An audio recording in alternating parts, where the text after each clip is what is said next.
நடன இசையில் எருமைகள் அஞ்ச, வாழைகள் குதிக்கும் மிதிலை ஓடைகள். வணக்கம் நண்பர்களே.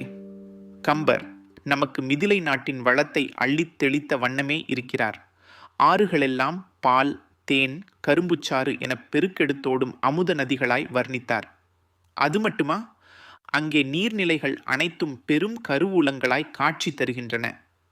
இத்தகைய வளங்கள் நிறைந்த மிதிலையில் சிறு சிறு ஓடைகளும் கூட எவ்வளவு கலகலப்புடனும் செழிப்புடனும் விளங்குகின்றன என்பதை அடுத்து வரும் இந்த அற்புதமான பாடலில் கம்பர் நமக்கு காட்டுகிறார். வாருங்கள், அந்த வர்ணனையின் அழகில் நாம் மூழ்கி விடுவோம். இழைக்கும் நுண் இடை இடைத்தர முகடு உயர்கொங்கை மழைக்கண் மங்கையர் அரங்கினில் வைரியர் முழவம் முழக்கும் இசை வெறுவிய மோட்டு இளமூரி உழக்க வாழைகள் பாளையில் குதிப்பன ஓடை. இழைக்கும் நுண் இடை இடைதர முகடு உயர் கொங்கை மழைக்கண் மங்கையர். அடடா, இந்த காட்சியின் ஆரம்பமே எவ்வளவு அழகு! மிதிலையின் மங்கையர்கள் பஞ்சினும் மென்மையான நூல் போன்ற இடுப்பு உடையவர்கள். அந்த இடுப்பு தங்கள் மலைச்சிகரமென உயர்ந்த கொங்கைகளின் பாரத்தை தாங்க முடியாமல் இடை துவண்டு பின்வாங்குவதாய் காட்சியளிக்கிறது. மழைக்காலம் போல குளிர்ந்த கருமையான மை பூசப்பட்ட அழகிய கண்களை கொண்ட அந்த இளம் பெண்கள் அரங்கினில் வைரியர் முழவம் முழக்கும் இசை. அவர்கள் வெறும் பெண்கள் அல்ல, கலைகள் செழித்த நாடல்லவா அது. அந்த மிதிலையின் ஆடல் அரங்குகளில் அவர்கள் அஞ்சலெனப்பாதம் வைத்து ஆடுகிறார்கள். அந்த நடனத்திற்கு இசையாக வைரியர்கள் என்று அழைக்கப்படும் மத்தளக் கலைஞர்கள் இனிய ஒலி எழுப்பும் மத்தளத்தை முழக்குகிறார்கள். அந்த நாத வெள்ளம் அங்கே பெருக்கெடுத்து பாய்கிறது. வெறுவிய மோட்டு இளமூரி உழக்க ஆடல் அரங்கில் இருந்து ஒலித்த அந்த இனிய சங்கீதம் காற்றிலே தவழ்ந்து அரங்கிற்கு வெளியே அருகில் உள்ள ஓடைகளை வந்தடைகிறது. அங்கே பெரிய பலம் பொருந்திய இளம் எருமைகள் மந்தமாய் நீரை அருந்திக் கொண்டிருந்தன. இந்த திடீர் இனிமையான இசையை கேட்டதும் அவை ஏதோ ஆபத்தோ என அஞ்சி வெருண்டோடுகின்றன.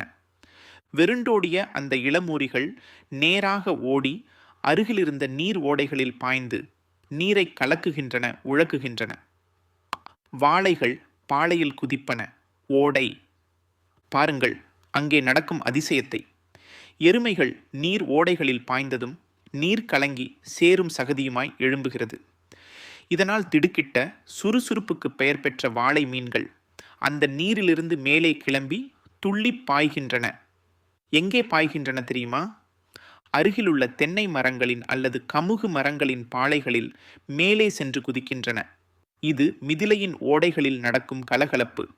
கம்பர் எவ்வளவு அழகாக ஒரு சங்கிலி தொடர் நிகழ்வை காட்டிவிட்டார்.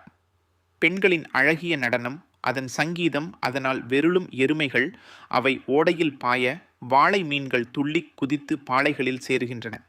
இது என்ன வெறும் ஓடையின் வர்ணனையா? இல்லை.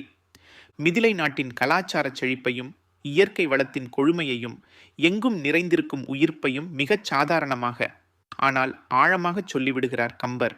என்னே கம்பரின் கற்பனை திறன்! ஆம், மிதிலை என்பது வெறும் நிலப்பரப்பு அல்ல, அது கலைகளும் வளங்களும் இயற்கையும் இழைந்து கிடக்கும் ஒரு பெரும் காவியம்.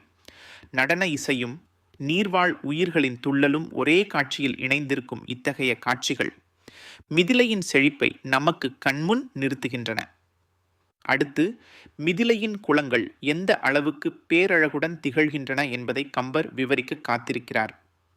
வாருங்கள், அந்த காட்சியில் அடுத்து நாம் திளைப்போம்.